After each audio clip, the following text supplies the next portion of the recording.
La télé d'ici reçoit ce soir des femmes valeureuses, des femmes braves, des soldates de la vie, des femmes sages, des sages femmes. Vous le savez, le monde entier célèbre aujourd'hui la Journée internationale de la sage femme.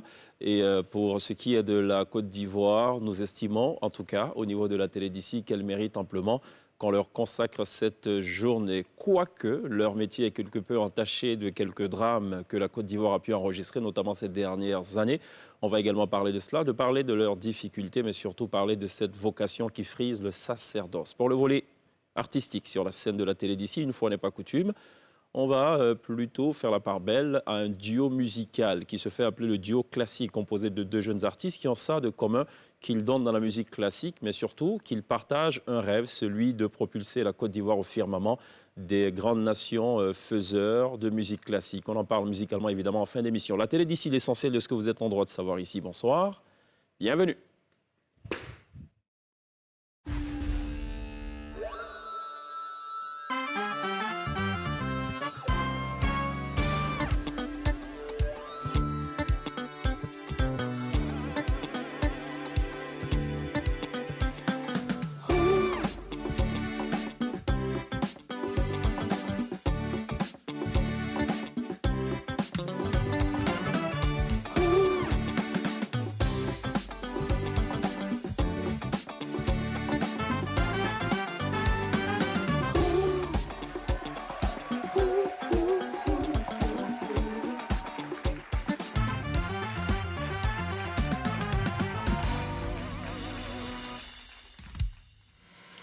Vous faites toujours très bien de nous rejoindre dans la télé d'ici sur NCI tous les soirs, du lundi au vendredi, pour aborder des questions essentielles, des questions qui vous intéressent forcément. Ce soir, on a choisi de braquer nos projecteurs sur une profession millénaire. C'est évidemment le métier de sage-femme, avec 3 dynamiques femmes qui ont accepté volontiers de répondre ce soir à l'invitation de la télé d'ici. Ce sont Michel Gonto-Kwame, sage-femme. Bonsoir, bienvenue. Bonsoir, Cheikh. Merci de répondre à notre invitation. Plaisir partagé. Merci également à Philomène Oulaï, qui elle est la présidente nationale de l'Ordre des sages-femmes. Bienvenue. Merci. Et en face de vous et aux côtés de Pierre, Awa Diallo Yao, président de l'Association des sages-femmes de Côte d'Ivoire. Bienvenue. Merci beaucoup. Ça va, Pierre? Ça va, merci. Juste une petite question. Ordre national des sages-femmes, Association des sages-femmes. J'essaie de comprendre un peu quelle est la différence et à quel niveau s'arrête l'association et commence par exemple l'ordre, vice-versa. Merci encore de nous appeler en ce jour 5 mai où le monde entier célèbre la sage-femme. Nous sommes très ravis d'être avec vous sur ce plateau et nous vous disons que la profession sage-femme a 3 piliers. D'accord. Le premier pilier, c'est la formation. Le deuxième pilier, c'est la réglementation. Et donc, le Conseil national de l'ordre est l'émanation de la réglementation. Et ensuite, le dernier pilier, c'est les associations. D'accord. Les associations, vous verrez l'association, celui que dirige Madame Diallo, qui est la tribune scientifique de la profession. Et vous avez aussi les syndicats qui ne sont pas représentés sur le Ils ne sont pas représentés. Les syndicats, dont on connaît évidemment la fonction, c'est de défendre donc les intérêts. Oui, tout à fait. Bien des fois par des moyens qui ne sont pas forcément conventionnels ou orthodoxes. Mais bon, c'est les syndicats. On va le prendre ainsi. Alors, mesdames, j'ai une très bonne nouvelle pour vous. Mais c'est que les internautes vont vous poser des questions. Et je ne suis pas très certain que ce soit des questions qui vous feront plaisir. Mais bon, vous gardez le sourire et j'espère que vous allez garder ce sourire jusqu'à la fin de l'émission. On a aussi préparé avec Pierre donc, ce qu'on appelle nous ici la vie d'ici, donc la vie en gros des populations sur votre métier, sur la pratique de ce métier donc, au quotidien. Juste une question, Michel Gonto-Kwame. C'est combien d'années de pratique? 2 ans. 2 ans? Oui. Ah d'accord, mais c'est la Benjamine finalement. Oui. Combien d'années? 40 ans. Je n'ose même pas demander.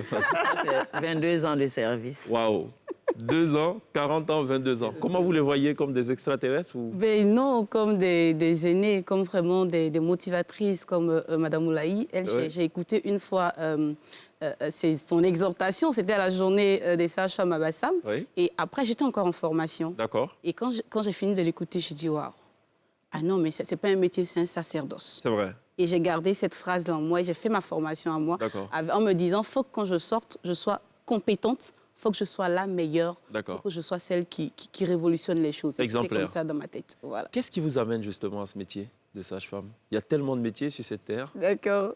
Alors, je dis toujours que je ne vais pas dire non, j'ai toujours rêvé d'être enfant, non. C'est la profession qui est venue à moi. Moi, bon? à l'origine, je voulais être juge des affaires matrimoniales. Ah, Donc, oui, j'ai fait des études. C'est pas très loin, finalement, aussi, hein. On est quand même dans le même univers.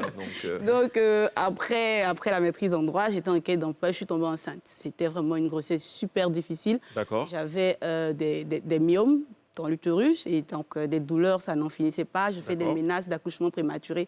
Mais il y a eu des sages-femmes qui m'ont entourée à chaque fois que j'étais hospitalisée, qui m'ont encouragée, qui m'ont permis vraiment avec leurs soins, leur empathie de mener la grossesse jusqu'à terme. D'accord. Et quand j'ai accouché, j'ai dit mais c'est extraordinaire parce que ce que j'ai vécu, il y a certainement d'autres jeunes femmes qui le vivent et qui ont besoin de quelqu'un. Peut-être que je peux aider. Alors bon, je vais devenir sage-femme. Vous êtes titulaire d'une maîtrise en droit? Oui.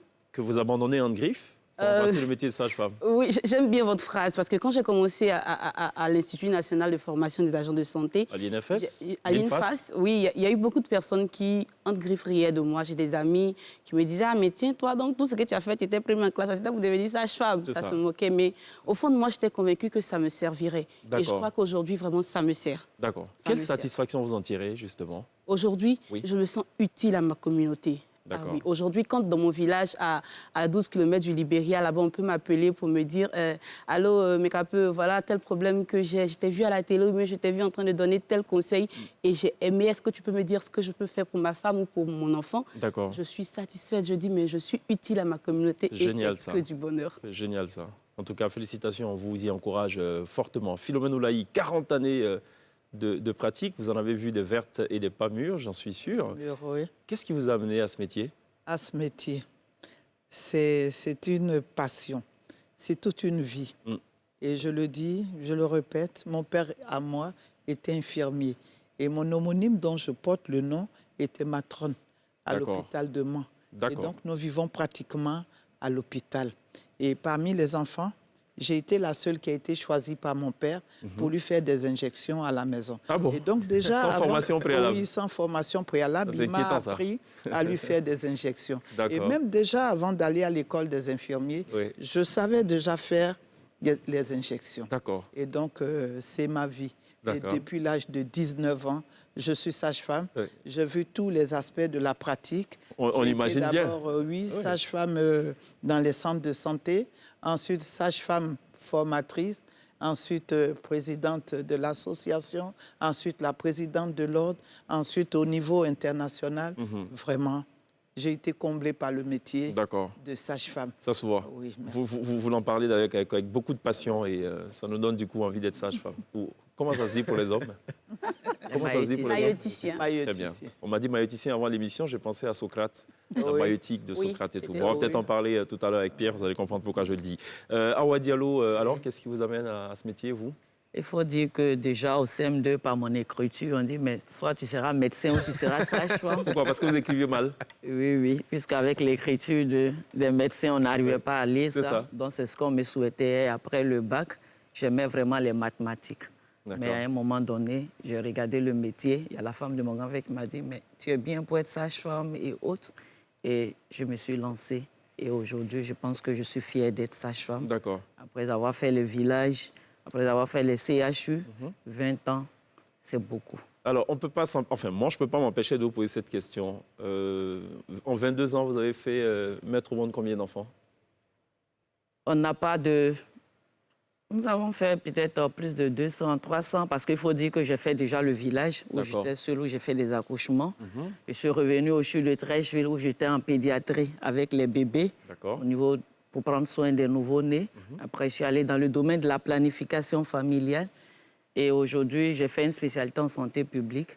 Et je suis au niveau du programme où nous supervisons aussi les activités du sage-femme. D'accord, parfait. Donc, nous sommes dans le domaine de la santé, au cœur avec les autres sages-femmes, pour améliorer la qualité des services. Si en 22 ans, vous avez fait accoucher au bas mot 200 enfants, on va dire, ou 200 femmes, si je peux le dire ainsi, j'ose pas imaginer Philomène. Oui, Philomène, elle ne pourra pas du tout compter, hein, parce que nous étions sages-femmes au moment où il n'y avait pas suffisamment de maternité. Imaginez à Abobo, on appelait l'usine. Lorsque tu arrives, celles qui accouchent en maternité la nuit peuvent dépasser 100.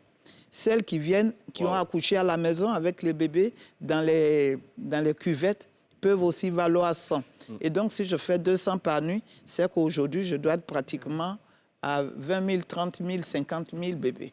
Wow. Et ces bébés me reconnaissent, s'il vous plaît. Quand je passe dans la rue, Oui. les mamans disent, voici la sage-femme. C'est ça. Et il y a un footballeur international qui m'a apporté un pagne. Je dis comme ça, mais qu'est-ce qui se passe? Il dit, non, c'est vous qui m'avez accouché. J'ai dit, ah bon?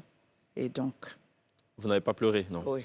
Non, vous n'avez pas pleuré. Je non. n'ai pas pleuré Non. parce que Parce que c'était vous êtes une femme habituel. forte. Même au marché, Ouais. quand tu passes, c'est ton bébé. Alors les bébés qui portent nos noms, Oui. on ne peut pas aussi On peut les pas. compter. C'est cela. Michel, combien d'accouchements en 2 ans? Pas beaucoup. Non, pas beaucoup. Une cinquantaine. Une cinquantaine. Parce que Ah, mais j'ai c'est quand beaucoup même quand eu même, la- une cinquantaine. Bon, contrairement, j'ai eu la chance de rester en vrai. salle d'accouchement. Comme le disait la présidente, il y a Oui. plusieurs services, en fait. D'accord. C'est pas parce que quand on est sage-femme, on ne fait pas que des accouchements. OK. Il y a des services de planification familiale, des D'accord. services de vaccination, Très bien. il y a également des services de PZ, il y a plusieurs services. Donc, quand vous D'accord. êtes en maternité, en salle d'accouchement, c'est là que vous faites essentiellement des accouchements. D'accord. Donc, moi, jusqu'ici, j'ai eu la chance et j'ai souhaité rester en salle d'accouchement. À vous entendre, à vous regarder, c'est comme si tout coulait de source. Elle est toute souriante, vous êtes toute épanouie, elle est toute ravie de faire ce métier, comme s'il n'y a pas de difficulté. Il y en a quand même, j'imagine. Ah, il y en a. C'est une œuvre humaine, il y a des difficultés. D'accord. Il y a des difficultés. On peut tout de suite recevoir une dame pour laquelle on pourrait même dire le plus bon diagnostic et puis subitement, tout se passe mal. Des complications. Oh oui, des complications. Ce sont des difficultés qui font que le sourire, quelquefois, est effacé. Mais cependant, à côté de ces difficultés, il y a aussi des joies. Il y a aussi beaucoup de joie. Et donc, les difficultés que nous pouvons citer, pêle-mêle, il y a des fois que la femme vraiment arrive, on diagnostique très tôt, on la fait partie. Il y a aussi qu'on espère que cela se passerait très bien et que vraiment, vers la fin, on est obligé de la faire partie, D'accord. croyant que tu verrais le bébé. Et finalement, ce n'est pas toi qui vois le bébé, mais le bébé sort ailleurs. Mais il y a aussi le fait que nous n'avons pas de matériel. Nous n'avons pas de matériel. Et jusque-là, tant bien que mal, ça se corrige, mais ce n'est pas encore ça. D'accord. Parce qu'on avait cité la dernière fois seulement l'appareil que nous avons pour écouter les bruits du cœur se trouve exposé dans un musée en Allemagne. Et c'est cet appareil-là que nous avons ici à Abidjan. Vous êtes en train de dire que c'est un matériel qui est complètement vétuste. Vétuste, Qu'on très n'utilise vétuste. plus. On ne l'utilise plus dans les pays occidentaux. Oui, Oui. Et c'est ce que nous utilisons ici. Hein? c'est une très belle image, ça. Oui, une très belle image.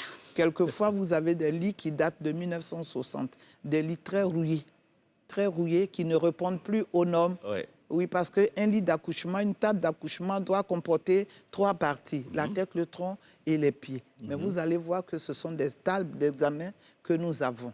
OK. Oui. Mais l'État, tant bien que mal, remédie. Nous sommes là et nous pensons que vraiment, nous allons y arriver. On a combien de sages-femmes en termes de ratio? Thème de ratio. Oui, enfin, combien de sages-femmes déjà que contre la Côte d'Ivoire? Et Nous donc, avons environ- une sage-femme pour combien de femmes? Bon, nous avons environ 6 000 sages-femmes. Parce que nous D'accord. étions à 5 250, il y a eu de nouvelles affectations. Donc, nous pourrons dire que nous avons environ 6 000 sages-femmes reparties dans tous les services, que ce soit au niveau primaire, dans les centres de santé, dans les CHU, dans les différents programmes de santé. D'accord. Et en termes de ratio, nous sommes pratiquement à une sage-femme pour 3 000 habitants. C'est raisonnable C'est ou pas? raisonnable. D'accord. C'est raisonnable. C'est bien rassurant. C'est raisonnable, mais parfois, c'est la répartition qui pose un petit souci. D'accord. Sinon, je pense qu'on a suffisamment de sages-femmes. En d'autres mots aussi, on a par exemple, la répartition n'est pas faite en fonction de la densité de la population. Puisqu'on a des localités encore qui n'ont pas encore Tout à de fait. sages-femmes. Parfait. Mais on est avec les nouvelles répartitions. Il y a eu de nouvelles affectées. Et dans chaque direction, on essaie d'affecter des sages-femmes dans ces villages. D'accord. Michel, je vous ai vu un peu hocher de la tête pendant qu'on Oui. parlait des moyens. Oui, quand on parlait des moyens, c'est vrai que Maman Philomène Là, c'est la juriste là, qui parle. Hein. On fait face à une insuffisance au niveau du plateau technique. Il y a vraiment un gros manque. C'est vrai que l'État fait beaucoup d'efforts, mais il y a encore beaucoup qui reste à faire. D'accord. Et aussi, il y a aussi la pesanteur sociale, les comportements socioculturels. Nous sommes confrontés à ces réalités. C'est-à-dire quoi, en français simple? Par exemple, chez nous, ici, les femmes ne viennent pas tôt pour leur consultation prénatale.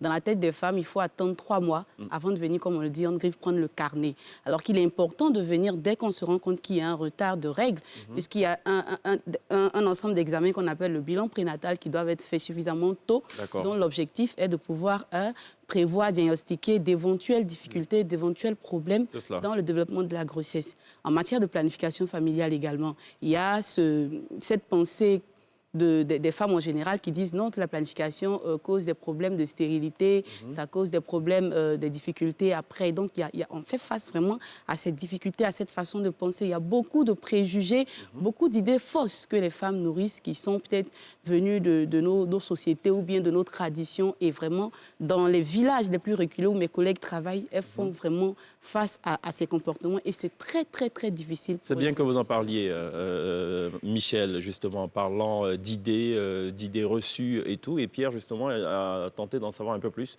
sur justement la perception qu'ont les gens de ce métier de sage-femme. C'est un sujet qui passionne. Tout le monde a déjà rencontré une sage-femme. Enfin, voilà, ça concerne quasiment tous les Ivoiriens, le monde entier. Et donc, on a décidé de poser la question effectivement aux Ivoiriens. Et vous allez voir que c'est pas toujours bien perçu comme métier. Mais on va regarder. Quand tu t'en vas accoucher à l'hôpital, il y en a quand tu tombes sur eux là, tu regrettes même pourquoi tu es parti dans cet hôpital là. Parce que ça arrivé une fois, moi je suis partie accoucher ma 3e fille. Elle était là à regarder un film. Et quand tu es là-bas, tu as mal, tu cries. Elle crie sur toi aussi. Elle se plaint. Elle se plaint que toi tu m'emmènes. Pourtant c'est pour cela que tu es là. Toi, tu es venu pour aider, tu n'es pas venu pour regarder la télé. Si c'est pour la télévision, tous sont à la télévision à la maison pour regarder. Mais le fait qu'elles soient assises là-bas, elles sont regarder les films. Quand tu cries là, tu les déranges. Ça les fait mal. Elles se plaignent, mais pourquoi tu les déranges? Pourtant, toi, tu as mal. Donc, tu fais comment? Si tu pouvais accoucher toi seule à la maison, tu allais rester à la maison pour accoucher. Je ne peux pas dire qu'elles sont méchantes parce que les accouchements que j'ai faits, je n'ai pas vu de problème là-bas. Puisque quand je m'en vais, ils s'occupent bien de moi. Il n'y a pas de problème. Bon, il y a d'autres qui sont méchants, il y a d'autres qui ne sont pas méchants. Moi, personnellement, je n'ai pas d'enfant, mais avec ce que j'entends de certaines femmes, elles se disent que il y a des sages-femmes qui ne connaissent pas véritablement la souffrance que certaines femmes vivent. Parce que quand elles vont pour les accouchements, on leur crie dessus, souvent on les insulte, souvent on les laisse toutes seules pendant des heures. Elles restent là en train de souffrir. Vraiment, c'est pas intéressant d'entendre ça. Je pense étant des femmes, elles doivent pouvoir comprendre. Souvent, quand tu arrives, si tu te plains peut-être des douleurs, elles te disent non, couche-toi là-bas, attends. Nous, on connaît notre travail, on sait ce qu'on fait. Voilà, il y a toutes ces choses-là. Particulièrement quand je devais faire mon 2e enfant, j'ai été à l'hôpital et puis ceux qui étaient là, qui travaillaient, devaient descendre. Ils ont dit que non, je devais attendre à ce que l'autre qui vient là arrive d'abord avant de me prendre. Donc j'étais obligée d'attendre parce qu'il y a eu des petits discours entre nous. Donc ils ont dit qu'elle ne pouvait pas me prendre, que je devais attendre que l'autre vienne, prenne la relève avant qu'il me consulte.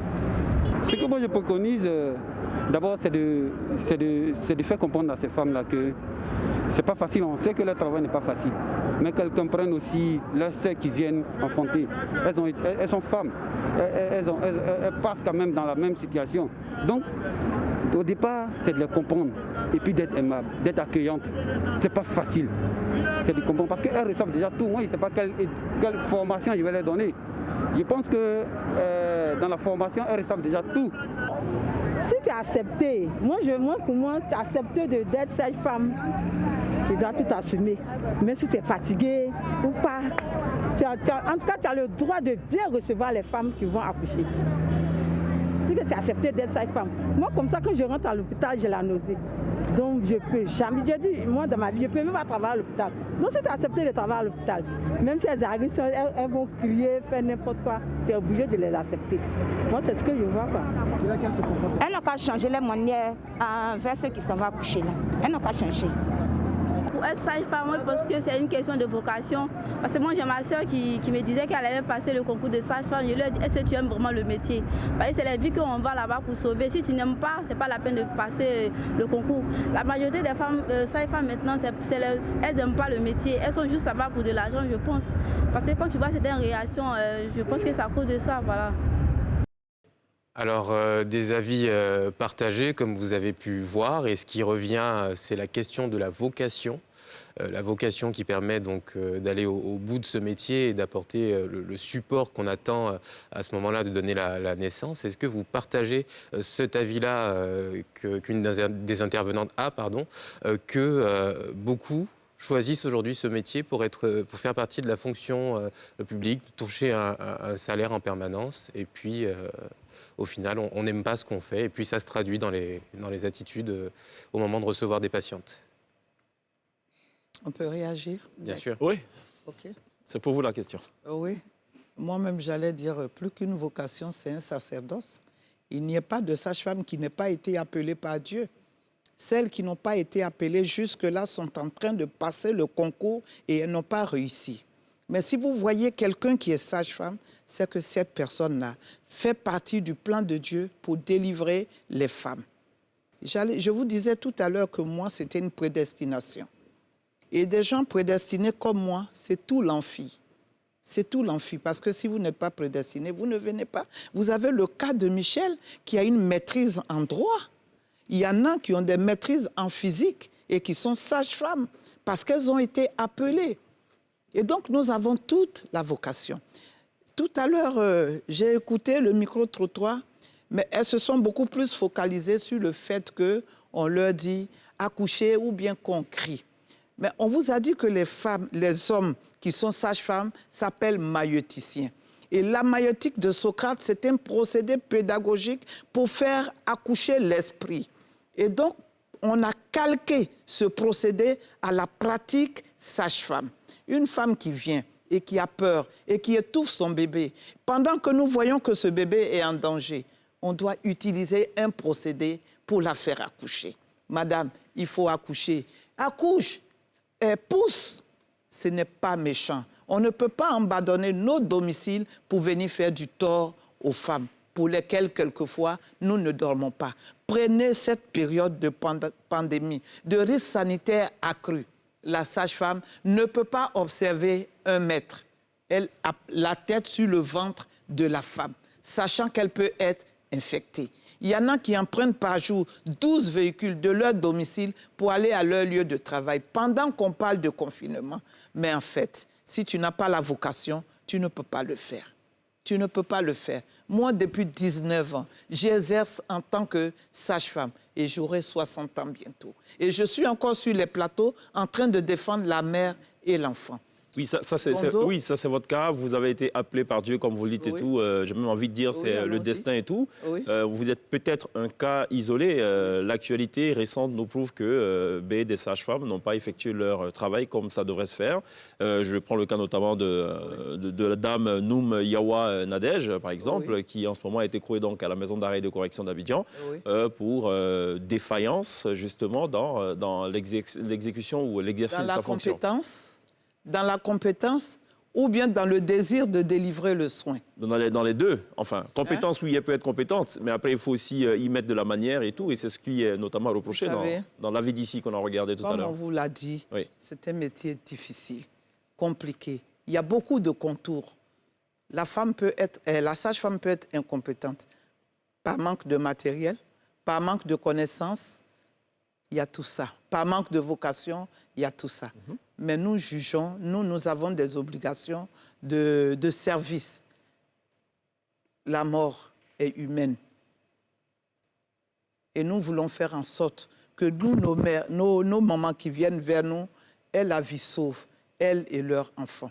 Mais dire que la sage-femme a quitté chez elle dans l'envie de venir faire du tort à une mère, je ne le pense pas. Oui, mais c'est ce que je défends. Ce qui revient souvent, c'est plus des aspects comportementaux. C'est notamment le désintérêt, c'est la condescendance avec laquelle parfois certaines sages-femmes traitent des femmes qui sont en travail. C'est ce qui revient le plus souvent. Et donc, nous abordons un aspect, je vais vous passer la parole, nous abordons un aspect que moi-même je décris. Pas que les sages-femmes ont de mauvais comportements, mais quand aujourd'hui on recrute des enfants qui ont 16 ans, qui ont 18 ans, qui viennent d'avoir le bac, qui n'ont même pas fini elles-mêmes de jouer, qui ne comprennent rien à la vie pour venir entretenir la vie. Mais vous avez commencé à 19 ans, vous? Moi, j'ai commencé à 19 ans parce que je suis d'une autre époque. Ah, d'accord. Donc nos jeunes femmes de 19 ans aujourd'hui ne sont pas suffisamment matures. Ne sont pas vraiment... Voilà. Quel est l'âge minimum Moi, je pour vous, conseillerais idéal? vraiment à partir de 24. Je conseillerais. D'accord. Parce que nous voyons des gens vraiment qui sont très, très petits, très jeunes, qu'on envoie même dans les villages. Et les jeunes des villages pensent qu'on a envoyé leurs amis. Et les nuits, ils s'organisent pour aller violer ces filles-là. Hein? D'accord. Awa? D'accord. C'est tellement passionnant, le débat. Il faut dire que c'est ce qu'on appelle... je pense que tout le monde vient par vocation. Ça, il faut qu'on retienne ça. Parce que si on se dit qu'on n'est pas venu par vocation, ça veut dire que la personne a raté son métier. Est-ce qu'à un moment donné, la vocation ne s'estompe pas, ne se dilue pas au fil des ans, par manque de moyens? Comme on le dit, il y a toujours des brebis galeuses. Oui. Le comportement n'a rien à voir avec la vocation. On peut aimer le métier et puis venir et être confronté à des difficultés parce que prendre soin de quelqu'un, surveiller, c'est aussi un stress. C'est ce que vous devrez savoir. Une femme qui n'a pas ses menstrues qui vient, tu découvres qu'elle est enceinte. Il faut réussir à suivre, à l'accompagner jusqu'à l'accouchement. Il faut veiller à ses soins. Il faut veiller à ce que cet enfant qui sorte naisse sain et que la mère soit... Ça, on l'a bien compris. Mais les reproches qui reviennent beaucoup des fois, c'est notamment une femme qui est en couche, qui est sur le lit, en travail. C'est ce que je suis en train d'expliquer. Pendant que les sages-femmes regardent des séries de telenovelas. Je pense qu'au moment, quand la femme a... C'est pas exagéré de regarder la télévision, puisque nous faisons 8 heures, nous sommes dans nos services, nous faisons la garde. Oui. L'accouchement est un processus, comme elle a dit. Oui. Il y a des heures pour veiller, venir surveiller, regarder les examens de la dame. Donc nous sommes assises. Oui, mais vous avez une femme qui, je ne dirais pas qui agonise, mais qui se fond dans des cris et tout de souffrance. La douleur fait partie de l'accouchement. Et nous avons le devoir de surveiller la dame. Même quand nous sommes assises... Ce qui est mis en cause ici, c'est ni la douleur, ni télénovela, c'est le fait qu'on ne s'occupe pas du tout de la femme qui est en train de souffrir. C'est ce que je vous ai dit. On s'occupe de la dame. Même quand nous sommes assises, faites un tour dans nos hôpitaux. Il y a les vitres, on voit la dame. Et il y a des heures, comme on le dit, pour faire des examens de la dame. Le temps qu'elle est couchée, nous nous asseyons un peu. Et on ne va pas fermer, au moins, nous sommes à 2 dans un service. Il faut qu'on cause un peu pour passer ce stress-là dans nos maternités. Sinon, les cris, la douleur, ça fait partie de l'accouchement. Je sais que je voudrais rebondir sur la question du fait qu'on ne s'occupe pas des femmes. Déjà, ce qu'il faut savoir, c'est qu'une femme qui en travaille, une femme qui vient accoucher, elle est déjà dans un autre esprit. Elle est très susceptible, elle est très sensible. Il y a déjà ça qui est là, du fait de la douleur. Ensuite, ce qu'il faut comprendre, c'est que pendant le travail d'accouchement, par exemple, ce que les femmes disent, madame, viens me regarder, viens voir, les touchés vaginaux ne se font pas à tout va, ne se font pas chaque minute, chaque 15 minutes, chaque 2 heures qu'il faut faire un toucher vaginal. Donc, chaque fois qu'il faut faire un examen, on va venir vers la dame pour le faire. Mais après, pensez qu'il y a d'autres femmes aussi qui sont en train d'accoucher, de qui on doit s'occuper. Et quand on aura fini, il faut bien qu'on s'asseye un peu pour avoir des forces de continuer. En Europe, les salles d'accouchement sont des salles individuelles où les femmes viennent avec leur époux, leurs parents, leurs accompagnateurs. Mais ce n'est pas toujours le cas chez nous. Du coup, les parents ne peuvent pas être admis pendant que les femmes sont toutes couchées avec leur intimité dehors. Donc, la femme va penser que parce que la sage-femme s'est absentée peut-être 30 minutes, 40 minutes peut-être pour manger, pour déstresser, parce que la charge émotionnelle, je vous assure, moi, après mon affectation, c'était mon gros stress. Je disais, il faut que j'assure, parce que vous êtes seul face à 2 vies. La charge émotionnelle, il faut pouvoir aussi se libérer. Donc, pendant ce temps, c'est vrai, comme l'a dit la présidente, il y a toujours des brebis galeuses. On ne veut pas justifier tout le monde, mais en même temps, on ne peut pas dire que toutes les sages-femmes sont... On va revenir donc sur ces questions, avec notamment les questions des internautes. Pierre, reste avec nous. On marque une courte pause. On revient dans quelques instants pour la suite des échanges.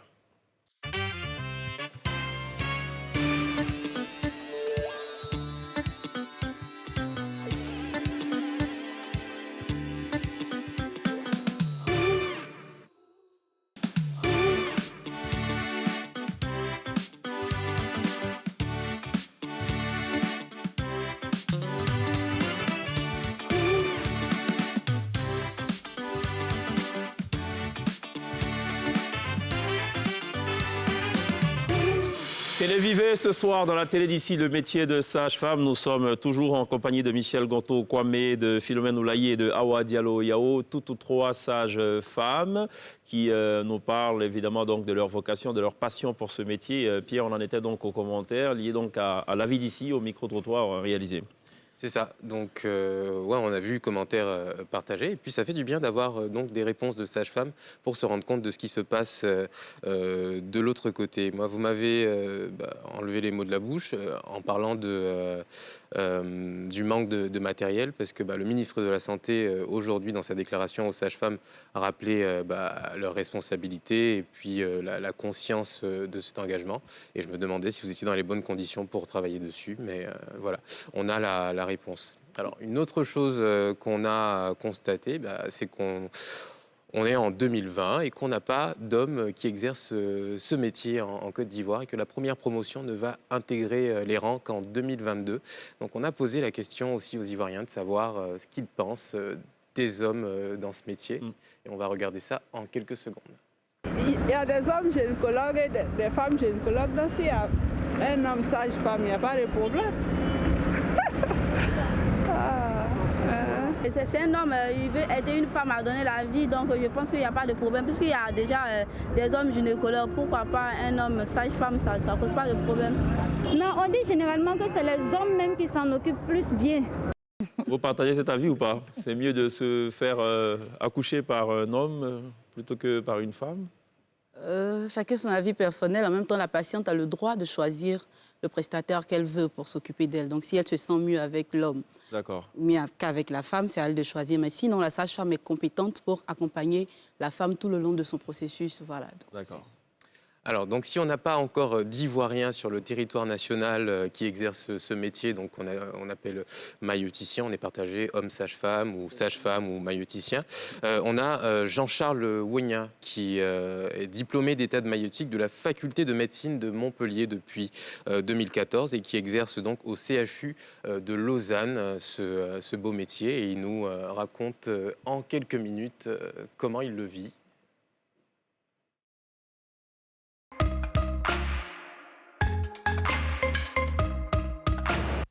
Homme sage-femme ou sage-femme, les deux appellations sont valables. Mais personnellement, je préfère qu'on m'appelle un sage-femme parce que déjà, j'aime ce mot. Et aussi parce que sage-femme, en fait, signifie savoir connaissance sur la femme plutôt qu'une femme qui serait sage.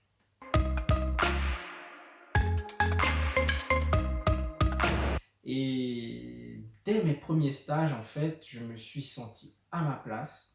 Mon premier stage, je suis arrivé, c'était une nuit, tout de suite, on m'a envoyé au bloc opératoire pour une césarienne.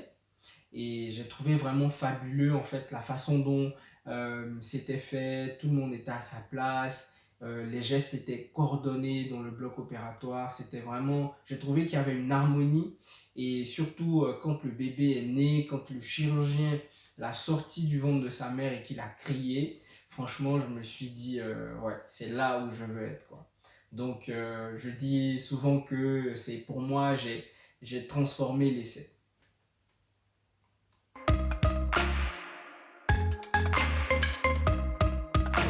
Ma famille m'a toujours soutenu dans ce choix, mes amis proches aussi, hein. Par contre, bon, il n'est pas rare que quelquefois il y ait des remarques un peu désobligeantes, on va dire, sur ça.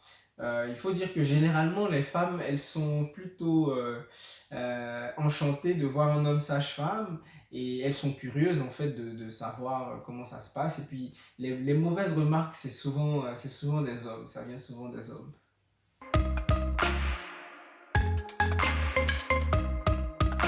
Alors pour ce qui me concerne, en fait, j'ai toujours pratiqué mon métier en Europe et ma foi, j'ai vraiment une très très bonne expérience à ce sujet. J'ai pas eu beaucoup de rejets, ça peut arriver, hein, c'est des choses qui sont compréhensibles. Une femme qui est gênée ou par rapport à son histoire de vie ou à ses convictions personnelles ou religieuses ne souhaite pas qu'un homme s'en occupe.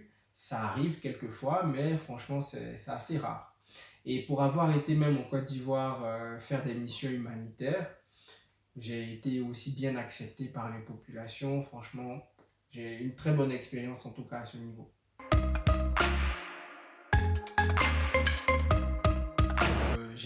Quand j'étais étudiant, j'ai fait l'accouchement d'une dame dont la mère était sage-femme.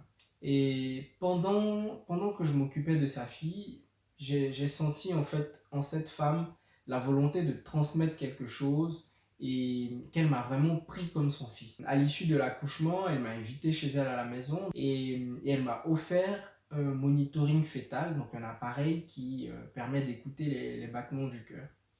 Et quand elle m'a offert ça, ça m'a vraiment touché et je me suis dit, ben, si elle a transmis, si elle a pu transmettre quelque chose de cette façon, il faut que moi aussi je le transmette, il faut que je prenne soin des autres indépendamment du métier de sage-femme.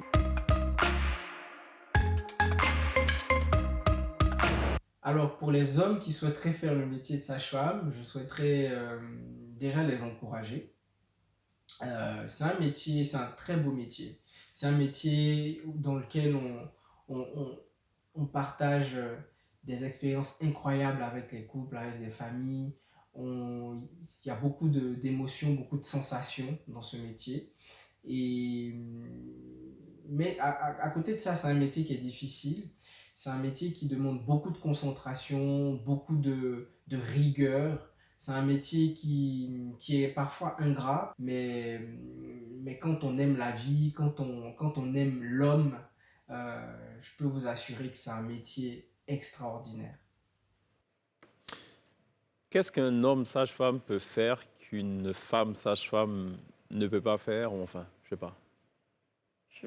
Moi, je pense qu'il n'y a pas de différence. D'accord. Que ce soit un homme ou que ce soit... C'est la même profession, c'est la même pratique, sage-femme. D'accord. Bon, il n'y a pas trop grande différence. Je pense que ça va dépendre maintenant de la population, si c'est un homme qu'elle désirait. Parce que déjà, dans nos villages et autres, quand il n'y a pas de sage-femme, il y a déjà un infirmier qui fait l'accouchement. Donc, si c'est un infirmier, une sage-femme, un maïoticien, je pense que ça va servir la population. Alors, malheureusement, il y a des décès en couche. Est-ce qu'on a une idée des statistiques sur le nombre de décès par an en Côte d'Ivoire? Bon, en tout cas, selon les dernières statistiques, en 2012, selon l'enquête démocratique, nous sommes à 614 décès pour 100 000 naissances vivantes. Oui. Je pense qu'il y a une autre enquête qui est en cours, mais pour le moment, c'est le chiffre qu'on retient au niveau de la Côte d'Ivoire. D'accord. Comment vous expliquez ces morts en couche? Quels sont les cas le plus souvent? 614 décès pour 100 000 naissances vivantes. Comment nous l'expliquons? La mort fait partie de la vie. C'est une certitude. C'est peut-être le projet le plus sûr des êtres humains, d'ailleurs. Voilà, c'est une certitude. Il y a aussi le fait que quand elles arrivent, c'est déjà tard. Il y a aussi, lorsqu'elles arrivent, le temps que nous prenions la décision, c'est aussi un problème. La femme est en situation où on doit l'évacuer. Mais parce que nous disons aux parents qu'elle va au CHU, ils vont tourner, demander à ce que tu gardes la dame. Et toi, par compassion, tu l'acceptes. Jusqu'à ce que tu vois que tu ne peux plus rien et que tu prennes la décision de la faire partir, c'est tard. Et puis, il y a aussi le fait qu'il n'y a pas de matériel. Comme nous le disons, il n'y a pas, nous on appelle les intrants, il n'y a pas de produits. Nous prenons le cas d'une dame qui est décédée. Elle est arrivée à la maternité. On a décidé de l'évacuer. Les parents sont allés chercher de l'argent. Le temps d'arriver, la situation est déjà catastrophique. D'accord. N'est-ce pas? Ou bien les parents ont l'argent sur eux. Et nous l'évacuons d'une région, enfin d'un centre à un autre. Le parcours, parce qu'il n'y a pas de bloc opératoire. Là où tu te trouves, le parcours, lorsque la dame arrive, quelquefois, il est tard. Et puis, il y a aussi le fait, il faut le reconnaître, que par incompétence, la sage-femme peut poser un acte qui peut aussi entraîner mort d'homme. Et toutes ces choses-là font que nous sommes aujourd'hui à 645 décès pour 100 000 naissances vivantes. D'accord, très bien. Pierre? Je voulais ajouter aussi qu'il y a aussi la prise de décision dans la communauté. Parce que dès que la femme a mal aussi, comme elle a dit déjà, dès qu'au premier trimestre, on ne voit pas les menstrues, il faut aller à l'hôpital pour se faire construire. Et quand on a mal, on se dit, restons un peu. il faut que le mari vienne donner son accord avant que tu ne partes à l'hôpital. Il faut aussi, parfois, c'est la belle-mère qui doit donner son OK pour que cette dame-là ne parte à l'hôpital. Donc, toute cette prise de décision peut entraîner aussi un retard. C'est bien ce que vous appeliez la pesanteur socio-culturelle. Absolument. Je pense que ce nombre-là, ce taux de décès-là est à mettre à la responsabilité de tout le monde. Tout le monde a sa part de responsabilité dans ce chiffre. Déjà, au niveau de la communauté, dans le retard de prise de décision, au niveau aussi des centres de santé, dans les retards également de prise de décision, mais dans le manque de matériel, dans le manque de plateaux techniques pour pouvoir prendre la décision. Déjà aussi dans le retard pour rejoindre le centre d'après, ça ce sont les failles de notre système. Vous parlez de plateaux techniques, on parle bien des hôpitaux et des centres médicaux publics. De santé, oui, publics, bien sûr. Nous sommes en train de parler des centres de santé publics. Et je pense également aux hôpitaux, aux centres de santé ruraux qui n'ont pas forcément le même plateau technique qu'ici. Alors, contre cette pesanteur socio-culturelle dont vous parlez, eh bien, le seul travail qu'on puisse faire, finalement, c'est de la sensibilisation en amont. Et vous avez développé un volet, peut-être qu'on ne s'attendait pas à voir sur ce métier-là. C'est du counseling en ligne. Comment ça marche et quels sont les résultats que vous pouvez voir dès maintenant sur ces conseils? Voilà, donc comme j'ai dit, quand j'ai fait l'analyse de la situation, je me suis dit la seule chose qu'il faut faire, c'est la sensibilisation. Parce que je pense que si on sensibilise, il y a certaines informations, quand les populations les ont, on peut éviter beaucoup de drames. Donc, le seul moyen que j'avais de pouvoir parler à un grand nombre de personnes sans dépenser beaucoup trop d'argent pour moi, c'était les réseaux sociaux. Et comme après mes études en droit, j'ai travaillé un moment dans le marketing digital. J'ai eu une formation en marketing digital. Donc, j'ai eu l'idée avec l'aide d'un ami, Israël Guébo, que je salue au passage, de créer cette page-là sur laquelle je sensibilise, j'éduque pour le changement de comportement. Je parle aux femmes, je parle aux mères, je parle à toute la population pour toutes les questions de santé sexuelle de la reproduction. D'accord. Voilà. Dans un français accessible. Oui, dans un français vraiment accessible, pas de termes médicaux. On essaie vraiment de rendre ça accessible pour tout le monde. Vous arrivez à estimer le nombre de personnes que vous touchez? Aujourd'hui, la page est à 34 000 abonnés. Ah, c'est pas mal. Et en général, par une vidéo, je touche facilement 25 000 à 30 000 abonnés. Et par jour, c'est entre 50 et 80 messages que je reçois inbox pour des femmes qui viennent prendre conseil, que j'oriente, à qui j'explique certaines choses et qui se sentent en confiance. Il y a beaucoup de femmes surtout qui ont peur, avec qui je me rends compte qu'un simple mot de la sage, un simple coucou de la sage, et elle est rassurée. Justement, c'est quoi la teneur de ces messages? De cela, moi, je voudrais dire déjà que nous, dans nos services de santé, nous sensibilisons. Et nous appelons cela la CCC. Les conseils pour un changement de comportement. Nous faisons cela. Mais nous aussi avons décidé de partir vers la communauté et de les sensibiliser à travers l'association des sages-femmes qui existent. Et dans toutes les régions du pays, nous sommes auprès de ces dames. Michel, la teneur des messages, c'est ça la question. Qu'est-ce que vous recevez le plus souvent? Le plus souvent, ce que je reçois comme message, la sage, j'ai peur de l'accouchement. Comment ça va se passer? Comment vaincre ma peur? La sage, je suis à 17 semaines, ça fait combien de mois? La sage, je suis enceinte, à quel moment je dois aller à l'hôpital? Comment on fait le soin du cordon ombilical? Comment je dois allaiter mon enfant? Comment avoir beaucoup de lait? Quelle est la meilleure méthode de contraception? En fait, toutes les questions qui ont rapport avec la santé sexuelle de Parfait. Et vous y répondez, j'imagine, à la Pierre? Peut-être une... Toujours. Toujours. Oui, peut-être à la doyenne sur le plateau. Comment vous percevez justement cette évolution de la profession avec des petits ajouts comme ça sur les réseaux sociaux? Oui, nous avons aspiré à l'émergence de la profession. Et très tôt, nous avons mis nos collègues en association. Je venais tout à l'heure de vous dire que je suis la passe-présidente de l'association. Et au niveau régional, nous avons même milité pour que les sages-femmes puissent émerger. Aujourd'hui, nous sommes contents parce que nous faisons des journées scientifiques et il y a des sages-femmes qui font des communications. Les communications sont des communications sages-femmes. Même quand les gynécologues font des journées scientifiques, les sages-femmes viennent communiquer. Et donc, nous avons le nez creux. Parfait. Lorsque les sages-femmes viennent et qu'elles font en sorte que notre profession, en tout cas, explose. Merci Pierre. Mesdames, on marque une autre pause. On se retrouve dans quelques instants. On sera rejoint par Princesse.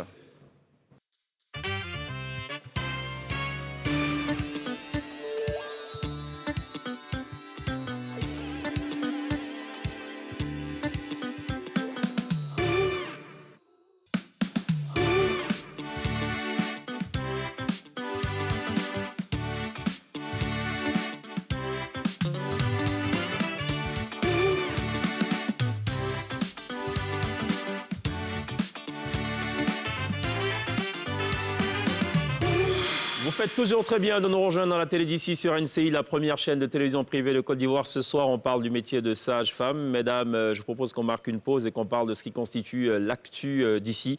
C'est notamment cette annonce de la ministre Bakayoko Ly Ramata qui dénonce la résurgence des violences au sein des foyers.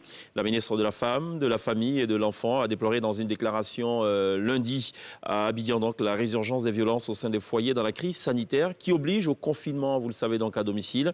La ministre a rappelé à cette occasion que la lutte contre les violences faites aux femmes demeure une priorité clairement affirmée par la Côte d'Ivoire et que les conséquences de ces actes sur la santé physique et mentale des femmes et des filles sont importantes et peuvent aboutir parfois à la mort. Et par conséquent, toute personne qui exercera de telles violences à l'égard des femmes subira la rigueur de la loi. Je précise toujours relativement à ce sujet que les services sociaux de base, à travers les plateformes de lutte contre les violences basées sur les genres, les fameux VBG, restent totalement mobilisés, si l'on en croit la ministre, dans leur combat contre les violences intrafamiliales. Ces centres donc sont ouverts et continuent d'offrir leurs services pour la prise en charge des survivants de violences basées sur le genre sur toute l'étendue du territoire. Je termine avec donc cette citation de la ministre que je lis d'ailleurs verbatim. J'exhorte aussi toute victime ou toute personne ayant connaissance d'un cas de violence à le porter à notre connaissance en appelant au numéro d'urgence suivant 20 25 00 40, des numéros qui s'affichent d'ailleurs sur votre écran, 03 79 91 44, le 100 ou le 111. La lutte contre le Covid-19 continue dans le respect des droits des femmes et des enfants. Dixit professeur Bakayoko Ly Ramata, ministre de la Famille, de la Femme, de la Famille et de l'Enfant. Toujours dans la dynamique de la, enfin non pas de la célébration, mais de la sensibilisation donc à cette pandémie au Covid-19. Vous êtes certainement habitué donc à cela. On vous propose de regarder comme vidéo de sensibilisation ce soir, celle de Kalou Bonaventure, ex-international ivoirien de football. On regarde et on revient juste derrière. Bonjour, je suis Bonaventure Kalou, maire de la ville de Vavois. Je vous demande de mettre votre cache-nez, de ne sortir que si c'est nécessaire, de respecter le couvre-feu qui est à 21h.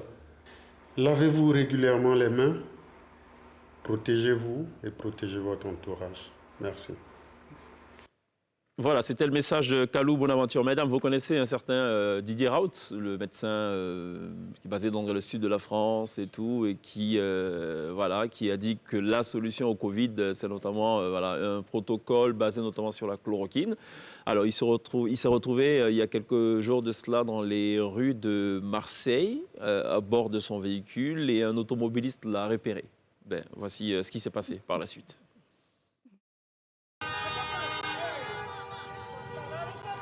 C'est la Provence. On est là pour vous. Professeur, un champion. Ouais, vous soir, êtes une bombe continue. Hein. Vous êtes au top, hein, chef. Ah, vous êtes le Il meilleur. est là, le meilleur.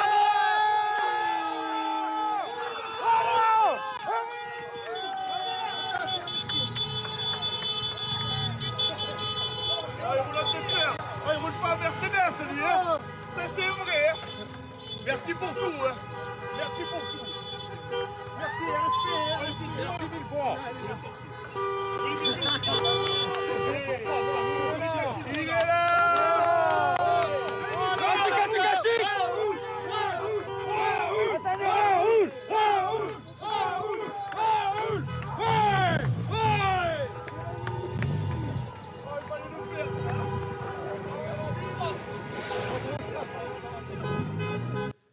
Ben voilà, donc Didier Raoult, une sorte de héros national, on peut le dire d'ailleurs, du côté donc de la France. Princesse, bienvenue. Merci. Question ou pas pour nos dames? Question, plein de questions. Je vous assaille de questions. Alors, je vois que vous accueillez très bien les mailloticiens, mais vivez-vous cela comme une évolution paritaire positive ou plutôt vous craignez que la profession se masculinise? Masculinisation de la profession, on va mettre ça dans ce sens. C'est une évolution paritaire positive dans la mesure où toutes les professions ou bien tous les corps de métier ont fait leur mieux. Et sinon, nous, au départ, je vous disais que c'était une profession qui date de l'Antiquité et nous avons été cités nommément et c'était des femmes qui exerçaient la profession. Mais si aujourd'hui, il y a des hommes qui viennent à la profession, c'est que ça fait partie aussi de l'évolution. Et je pense que c'est bien. Alors, il peut arriver qu'une femme accouche par surprise, hors du cadre hospitalier, par exemple dans un avion. Qu'est-ce qui fait qu'une sage-femme est plus indispensable, plus légitime qu'un médecin ou encore une infirmière? Oui, parce qu'elle apporte son secours. Elle apporte son secours immédiatement.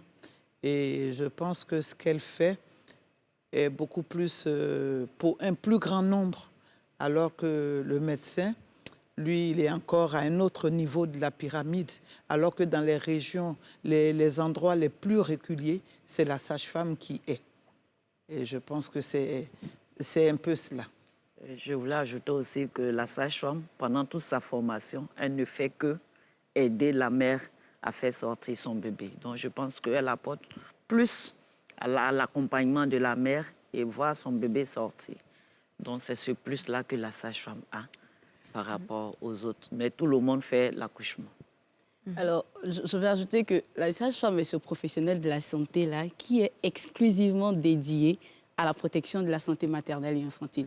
Donc, c'est en ce sens-là que nous sommes les personnes, recommandées les personnes qu'il faut pour s'occuper des femmes pendant la période d'accouchement et pendant la grossesse également. Je dis toujours, et ça, les gens ont tendance à perdre ça de vue, nous ne servons pas que dans les maternités. Nous commençons à accompagner les femmes au début de leur vie sexuelle et reproductive jusqu'à la fin.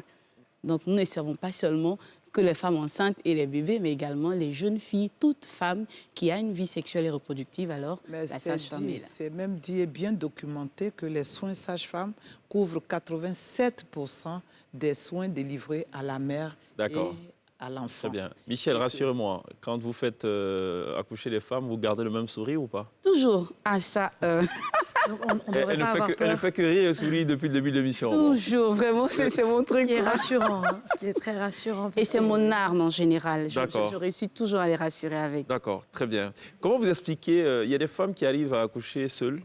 Oui, ça arrive. Comment vous l'expliquez? C'est des prédispositions naturelles, c'est des femmes... L'accouchement est normal, que tu sois seul ou que tu sois accompagné. Et donc, l'enfant va sortir. Quand l'heure est arrivée, il fait ses mouvements, il ressort. Mais pour ne pas que cet enfant soit délaissé, tombe et peut-être qu'il va naître avec une malformation ou une détresse, il faut que ce moment-là soit précieux. Il faut qu'il y ait une personne compétente pour accueillir cet enfant. Et c'est pour cela qu'on demande aux mères de se rendre à l'hôpital pour accoucher dans un centre hospitalier, un centre de santé, pour qu'elle soit accompagnée. Parce que l'enfant sort, qui est là pour recevoir? Dans quelles conditions elle sera pour que cet enfant sorte? Question d'un homme profane. Oui. Donc, je suis doublement amendé. Comment dire? Une sage-femme qui est, une sage-femme qui est enceinte, qui doit avoir un bébé, ça se passe comment? Est-ce qu'elle maîtrise les rouages au point de faciliter elle-même l'accouchement ou c'est la même difficulté qu'une femme ordinaire? Comme je dis toujours aux femmes, qu'on soit sage-femme ou femme profane, devant l'accouchement, il y a toujours ce petit stress. Pourquoi je vous pose la question? Parce qu'un coiffeur, à force de coiffer et de maîtriser son art, peut se coiffer lui-même. Non, mais une sage-femme ne va pas se faire accoucher elle-même. Il faut qu'elle accouche toujours dans un centre de santé. Même à la nuque, oui, bien sûr, ça dépend du type de coiffure. Si c'est une coiffure rare, c'est pas compliqué. Avec un miroir, c'est ça. Il a besoin quand même d'une aide. C'est cela. D'accord. Donc ainsi, la collègue pourrait être le miroir qui va... C'est la même douleur qu'elle ressent. D'accord, la douleur, j'en doute bien. Je m'en doute bien. Si vous pouviez Et il faut dire, je voudrais signaler que malheureusement, on a perdu des sages-femmes en couche. C'est pour dire que chaque fois qu'une femme meurt, on accuse le personnel de santé, mais nous avons perdu des sages-femmes. Même cette année 2020, nous avons dû appeler des sages-femmes en couche. C'est pour dire que, comme la présidente de l'Ordre l'a dit, on ne quitte pas la maison avec l'intention de faire du mal. C'est des phénomènes qui arrivent, qu'on n'arrive pas à maîtriser, mais nous avons des sages-femmes qui sont décédées en couche. D'accord. Et alors, c'est une question purement personnelle. Je suis quelqu'un qui ne supporte pas la douleur. Oui. On m'a dit que l'épidurale faisait très mal. En même temps, la césarienne fait aussi très mal. Lequel vous me recommandez? Par voie basse naturelle ou par césarienne? Vous êtes libre de choisir la voie par laquelle vous souhaitez accoucher. Même dans les accouchements dirigés où les gens font les anesthésies aux femmes pour qu'elles accouchent, il faut qu'il y ait contraction. Parce que c'est les contractions utérines qui poussent le mobile fœtal, qui font que le mobile fœtal va solliciter le col. Et les contractions doivent être de bonne qualité. Ça veut dire quoi? Que vous devez avoir mal, et très mal. Oui, au fur et à mesure que l'accouchement... Oui, que l'accouchement se dessine, il faut la douleur. C'est pour cela, et ça a été dit, ça ne provient pas de la sage-femme, que vous allez accoucher dans la douleur. Donc la péridurale et tout, c'est pas bien. Dans la non, douleur. la péridurale, si on peut se l'offrir, pourquoi pas? Mais même toujours si est-il qu'on souffrira avant. Oui, il faut arriver d'abord à 4 cm au moins. À 4 à 6. Au moins. Donc, vous aurez les contractions jusqu'à 6 cm. C'est le niveau de dilatation. Le niveau de dilatation. OK, d'accord. Donc, forcément, il y aura les douleurs jusqu'à... OK, non, j'essaie de faire le lien entre centimètres et douleur. Non, vous n'allez pas comprendre, mais c'est pour vous dire que c'est un certain plus de niveau centimètres que la augmente, décision... plus la douleur... Il faut que la tête fœtale descende. Oui. Hein? Il faudrait qu'on sache vraiment que l'accouchement est amorcé avant qu'on ne fasse l'anesthésie. Parfait. Je propose Sinon, quand les contractions sont bloquées, il n'y a plus d'accouchement. Je propose qu'on descende donc sur le terrain des réseaux sociaux et je peux vous dire que là-bas, les questions sont envoyées sans anesthésie aucune. On va aller donc avec la première question de cet internaute qui se demande pourquoi ne respecte-t-elle pas le coût des prestations tel qu'arrêté par l'État. J'attends de vous des réponses assez rapides pour qu'on y aille donc... L'accouchement est gratuit. Ouais. La sage-femme ne fait pas d'accouchement payant. En Côte d'Ivoire, il n'y a pas d'accouchement payant. D'accord. OK. On a l'impression que les sages-femmes aujourd'hui ne font pas trop d'efforts. 1, 2, 3, c'est la césarienne. Et elle vous recommande, j'essaie de lire, j'imagine que c'est comme ça qu'il écrivait, celui qui le disait. 1, 2, 3, c'est la césarienne. Et elle vous recommande la clinique, ou très souvent la clinique leur appartient. Pourquoi cette attitude? La communauté internationale recommande 15% de césarienne pour réduire le taux de mortalité maternelle. D'accord. Oui, et donc ce n'est pas le fait des sages-femmes. Mais si nous sommes à proximité d'un bloc opératoire et qu'il y a besoin d'intervention chirurgicale... D'accord. Ce qui semble dire, c'est qu'aujourd'hui, tout de suite, un peu comme Princesse, les jeunes femmes d'aujourd'hui apparemment détestent la douleur, donc elles se disent césarienne tout de suite. En fait, c'est ou certains médecins proposent la césarienne parce que ça coûte plus cher. On prendra de moins en moins de risques. Il y a des accouchements qui peuvent se faire par voie basse, mais qui pourraient représenter des risques pour la santé du bébé, pour la vie du bébé. D'accord. Alors, on ne prendra pas de risques. On va vous proposer une césarienne. Question pour Philomène. Pourquoi, il me semble, je ne m'adosse sur aucune statistique fiable, il me semble qu'il y a plus de césariennes aujourd'hui que du temps des femmes de votre génération et bien avant. Elles étaient plus courageuses, elles étaient plus fortes? C'est ce qu'on est en train de vous dire aujourd'hui. On ne prendrait pas le risque d'exposer la vie de la mère et de l'enfant pendant qu'il y a des solutions qui permettent à la mère d'être en santé. D'accord, OK. Donc, il y avait une autre question. Aujourd'hui, force est de constater que le taux de césarienne est le plus élevé que l'accouchement par la voie basse. Vous y avez répondu. Pourquoi les sages-femmes exigent une somme d'au moins 2 000 francs aux femmes pour réaliser un test de grossesse avec un test qui coûte tout au plus 1 000 francs? Et pourquoi ce montant n'est pas payé à la caisse, mais directement avec elle? Entre parenthèses, fait vécu plusieurs fois à la maternité Henriette Konan-Bédier à Bobo Avocatier. Bon, moi, je ne saurais l'expliquer. Moi non plus, parce que je travaille dans mon centre. Non, les produits sont payés à la caisse. À la pharmacie. Donc, quand c'est des cas des gens, il faut voir le chef de service pour avoir une meilleure explication. D'accord, très bien. Et il est affiché dans les services que pour payer un médicament ou bien quelque chose que ce soit, c'est à la caisse que cela se passe. Et donc, si tu viens donner ton argent à la maternité, c'est que tu es de connivence avec cette sage-femme. D'accord. Nous ne pouvons pas l'expliquer. Est-ce que vous pouvez éclaircir pour moi le mythe de l'épidurale? Parce que tout le monde dit si c'est mal pris, après vous avez mal au dos tout le reste de votre vie. Médecins. Comment? Le mythe de l'épidurale, justement, la piqûre quand... Oui, oui. Il y a des femmes qui se plaignent peut-être de douleurs lombaires après l'épidurale, mais je pense qu'en Côte d'Ivoire et même dans notre pays, on dispose d'anesthésistes suffisamment compétents pour vous donner une épidurale. Moi, je connais plein de femmes avec qui j'ai discuté qui ont eu une épidurale après, pour l'accouchement et qui, après, se sentent très bien. Donc, très souvent, nous, les femmes, on part d'une qui a eu une mauvaise expérience et ça se répand. Pendant le micro-trottoir, on a eu une qui dit qu'elle n'a pas encore accouché, mais elle aurait entendu dire que les sages-femmes maltraitent les femmes. Donc, c'est comme ça chez nous, ça va vite de bouche à oreille, la mauvaise expérience, et puis tout le monde a peur. Mais sinon, il ne faut pas. Ça se passe bien toujours. Il y a aussi une étude qui a prouvé que les femmes noires supportent moins que les femmes européennes. Ah bon? Oui. D'accord. Bon, écoutez, une autre question, enfin, là, ce n'est pas une question, c'est plutôt, je pense, c'est tout à votre honneur. C'est un message de Assalé François. Les sages-femmes, comme le suggère leur nom, sont des femmes à féliciter, comme des militaires. Elles sont dévouées à leurs tâches, nuit et jour. La naissance récente de ma petite fille me conforte dans l'idée qu'elles sont capables du meilleur, surtout toute l'attention et la disponibilité dont elles ont fait montre au cours de cet accouchement considéré comme à risque. Les déconvenues que nous voyons de plus en plus dans ce métier pourraient s'expliquer par le fait que la plupart des jeunes y viennent parce qu'elles n'ont pas trouvé mieux ailleurs. C'est bien dommage. Assalé François, professeur à Guitry. Question par contre de Ange Panel. Pourquoi certaines d'entre elles recousent l'épisiotomie sans anesthésie? Bon, l'épisiotomie même, l'anesthésie de l'épisiotomie ne prend pas la peau. Parce qu'il y a 3 plans dans l'épisiotomie. Il y a les muqueuses, il y a les tissus et il y a la peau. Et l'anesthésie ne prend pas la peau. Lorsqu'on arrive à la peau, les femmes se plaignent. Non pas parce que la sage-femme veut faire mal, mais c'est le produit qui a une limite. D'accord. Aussi, il peut se trouver qu'il n'y ait pas de produit anesthésiant disponible aussi. C'est pas toujours. Quand l'accouchement a eu lieu la nuit, s'il n'y en a pas dans le centre de santé, qu'on doit prescrire pour que les parents sortent acheter à la pharmacie d'eux avec les risques que ça comporte. Ce n'est pas toujours du fait des sages-femmes. D'accord. On va marquer une autre pause, mesdames. Peut-être la dernière, on verra. Le débat, il est passionnant. On y va direct à la pub. On revient dans quelques instants.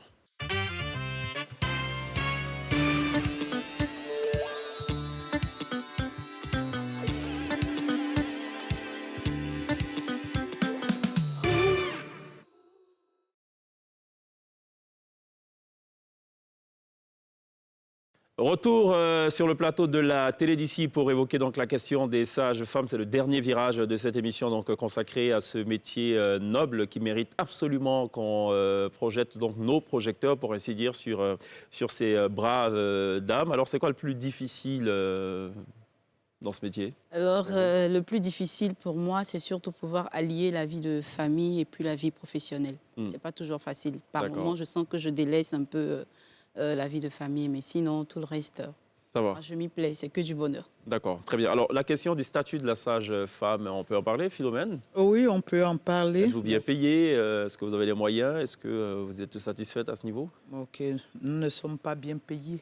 Nous sommes recrutés au niveau bac et nous avons 3 années de formation. Donc, bac plus 3 à la fonction publique, c'est le niveau licence.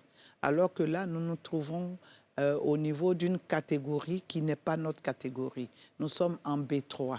Et donc, les syndicats plaident pour le relèvement du niveau indiciaire. Et nous pensons que très bientôt, nous allons y parvenir. Il y a aussi, comment on appelle ça, le statut de l'école qui forme les sages-femmes. En fait, nous ne sommes ni grande école, nous ne sommes aussi ni une UFR qui forme des licenciés. Et donc, nous voulons que tous ces décrets-là soient signés pour permettre à la sage-femme d'avoir un bon niveau de vie et permettre vraiment à ces professionnels de donner le meilleur d'elles-mêmes. Quand vous dites doivent être signés, ça veut dire que le document est déjà prêt et est sur la table du président de la République. Oui. D'accord. Monsieur le président de la République, les sages-femmes de Côte d'Ivoire attendent de vous que vous signiez le décret. Oui. D'accord. Dans tous les cas, il regarde ou quelqu'un qui regarde le dira, forcément. Mesdames, peut-être partage d'expérience, peut-être, juste pour terminer, une anecdote chacune. Oui. D'accord. Je pense que je voulais ajouter pour dire que ce décret aussi va permettre à une évolution de la carrière au niveau universitaire, parce que le diplôme que nous avons n'a pas d'équivalence. D'accord. C'est pour cela que je voulais appuyer aussi. Parfait. Ce plaidoyer là pour que ça soit vraiment vite signé. D'accord. Et en tant qu'anecdote, il faut dire que j'étais dans un village où il n'y avait qu'un seul véhicule par jour. Le véhicule partait à 6 heures pour revenir à 22 heures. Et au cours d'une journée, lors d'un accouchement, l'enfant est sorti, mais il ne respirait pas bien. Et j'étais en train de réanimer l'enfant quand j'ai entendu le bruit d'un véhicule. Et c'était le véhicule qui vendait le poisson qui passait une fois dans la semaine. J'ai dit de demander aux parents, courez, allez-y rattraper ce véhicule-là. Je n'ai même pas eu le temps de m'occuper de la maman. J'ai mis la maman le bébé dans la voiture pour pouvoir aller dans la ville qui suivait. Et par la grâce de Dieu, ils sont revenus et j'ai fait le suivi de l'enfant. Tout s'est très bien passé. Ça m'a vraiment marqué ce jour-là. C'était en quelle année, vous vous en souvenez? C'était en 2001. 2001, d'accord, ça date quand même. D'accord, la petite anecdote, c'était j'étais en consultation prénatale et j'ai reçu une dame, une jeune fille de 18 ans qui était enceinte et qui est venue, qui se plaignait de douleurs pelviennes. Alors, il fallait que je l'examine, que je lui fasse le toucher vaginal. Alors, elle était voilée et elle avait vraiment du mal à se dévêtir. Elle ne voulait pas, elle était dans un coin de la salle. J'ai beau lui expliquer qu'il faut que je l'examine avant de lui prescrire quoi que ce soit. Et elle ne voulait pas que je la touche. Donc, ce que j'ai fait, je me suis dévêtue aussi. Donc, oui, j'ai enlevé ma blouse, j'ai enlevé mon calot. Je lui ai dit, bon, tu vois, on est deux femmes ici. Il ne faut pas avoir honte. Tu m'as vu, non? Donc, moi aussi, je peux te voir. Et là, elle s'est laissée faire. Elle s'est laissée faire et elle s'est installée. J'ai pu l'examiner. Et après, on est vraiment devenues copines. D'accord. Très bon. Waouh. Nous avons les situations, souvent des matrones qui sont dans les villages et qui disent aux parents, je peux faire accoucher votre fille. Et ce jour-là, nous sommes allés rendre visite et la jeune dame avait une présentation du siège. Or, la présentation du siège, pour pouvoir libérer la tête, il faut connaître une technique qu'on appelle le bract et le morisson, le morisseau. Et elle ne le savait pas. Et c'est lorsque vraiment il y avait toutes les difficultés qu'on a dit, ah tiens, il y a une sage-femme qui est arrivée dans le village. On est venu me chercher que j'ai pu délivrer la dame. Mais je suis reparti du village avec tous les cadeaux. C'était en quelle année ça? C'était en 90. 90, oui. D'accord. 90, il y avait déjà 10 ans. Je dois avoir 38 ans en 90. Oui, c'est ça. Princesse, c'est quoi le kiff du web? Alors, il y a un jeune youtubeur que vous connaissez peut-être qui s'appelle Kevin Aubin, qui a fait une parodie, ça va peut-être pas vous plaire, sur le comportement des sages-femmes. Oui. Voilà. Marie-Valeur, arrête de te blaguer. Marie va arriver. Mais c'est les depuis elle dit elle va faire direct là. Alibi. Hey, tu as fait direct depuis on attend. Si tu sais que tu vas pas insulter la fille, faut dire tu l'insultes pas. Moi c'est ça là je n'aime pas. Ah non, si elle devait m'appeler depuis elle m'a pas appelé. Yo. À 18 ans encore. Yo. Regarde. Pays ça l'on dit, il n'y a pas l'argent, mais vous accouchez, ça ne finit pas.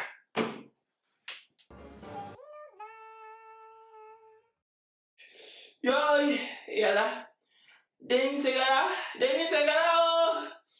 Yo, madame, doucement. Doucement. Il y a des femmes qui ont accouché qui sont couchées. Il y a des bébés, il y a des nouveaux-nés qui dorment. Vous allez les réveiller. Elle fait doucement. Mais madame, elle a mal. Donc, elle, sa douleur, ça dépasse les autres. Ça dépasse les autres. Les autres femmes qui sont couchées, qui ont accouché là, elles n'ont pas eu mal aussi. Hein. Elles n'ont pas eu mal. Mais madame, monsieur, vous venez d'arriver. Clavé souci. Où on a mis les trucs qui les montent dedans? Ou bien c'est pas qui était de gabier? C'est la même idée, elle travaille dans la fausse cour. Hein? Tu vas la garder aussi, ça passe pas. Voici ça ici. Madame, si tu pouvais faire un peu vite. Monsieur, faut pas que je vais écrire son nom. Faut pas que je vais écrire son nom. Même sous. Non, je veux savoir en fait. Parce que dites-moi ce que je dois faire, je vais faire. Apparemment, vous connaissez mon travail. C'est quoi? Depuis que vous êtes venu là, vous me provoquez. C'est pas moi qui l'ai enceinté, hein. C'est pas moi qui l'ai enceinté. Quand on ne supporte pas de douleur, on ne prend pas grossesse. Ok, très bien. Princesse, je trouve que vous avez des traits. Bon, même cheveux, même rouge à lèvres, tout. Merci, Cheikh, c'est que vous avez bon goût. Bon, j'espère qu'il n'est pas de la famille. Merci à Michel Ganto-Kwame d'être passé par la télé d'ici. Merci à Philomène Oulaï. Merci également à Awa Diallo Yao d'être passé par la télé d'ici à la faveur donc, de la Journée internationale des sages-femmes, de nous avoir fait partager votre passion et surtout donc, les secrets de votre métier. Merci également à Princesse. Je ne sais pas si ça vous dit, la musique classique, mais en tout cas, je vous laisse en compagnie d'un duo classique composé d'ailleurs de deux excellents musiciens. Au chant, c'est la jeune Marie-France Eba. Elle est âgée seulement de 24 ans. Elle est inscrite en deuxième année du premier cycle de solfège. Et également, elle est en année préparatoire en voix classique au Conservatoire national de musique de Côte d'Ivoire à l'INSAC. Elle est passionnée donc de ce genre musical et elle rêve justement de devenir une chanteuse lyrique au plan international. En tout cas, elle vise donc la professionnalisation de ce qu'elle réalise. Elle est soutenue au piano par le jeune pianiste José Roland Kofi, qui lui d'ailleurs a pris langue avec cet instrument à l'âge de 13 ans seulement. Aujourd'hui, il vit cette passion avec beaucoup de plaisir. Je précise qu'il est d'ailleurs en troisième année de piano classique à l'École supérieure de musique et de danse. C'est toujours à l'INSAC et il rêve, lui, de représenter la Côte d'Ivoire en tant que pianiste international, concertiste et accompagnateur. Ce soir, ils sont live sur la scène de la télé d'ici. C'est le duo classique. On se retrouve demain. D'ici là, take care.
Peut-être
toi.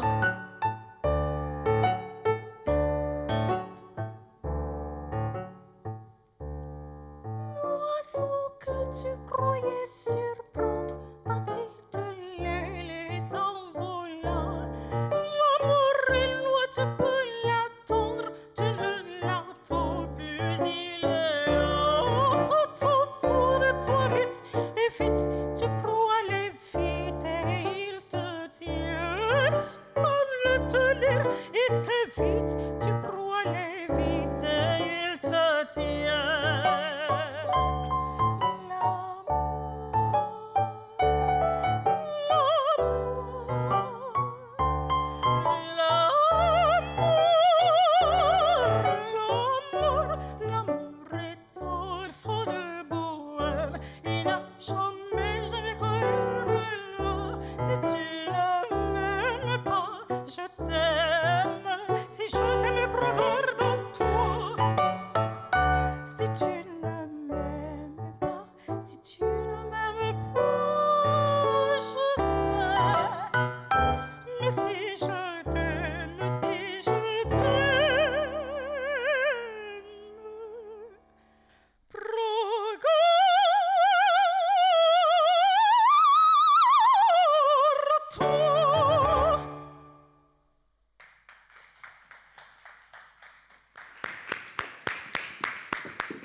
Le duo classique, merci de vous applaudir. Good job, very good job.